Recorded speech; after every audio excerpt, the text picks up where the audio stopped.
Welcome to the Banker Lamp. Please enjoy the video.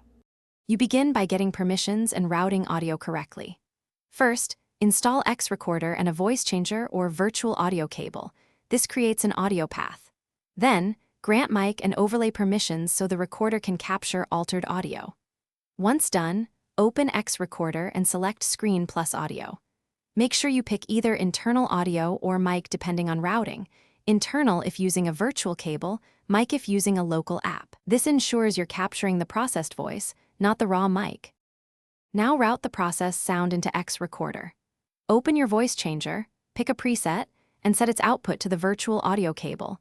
Matching sample rates prevents artifacts. Next, in Xrecorder's audio settings, choose that virtual cable as the input or enable system audio so the changed voice is recorded. Test by speaking and watching levels, aim around -6 dB to avoid clipping. If you hear hiss, enable noise reduction in the changer or lower gain. This keeps clarity and consistent tone. Finish by creating a final test. Record a 10-20 second clip, then play it back to confirm sync and timbre. If audio lags or echoes, reduce buffer size in the voice changer or use a direct loopback option to cut latency. Once satisfied, export your file at 44.1 kHz for fidelity.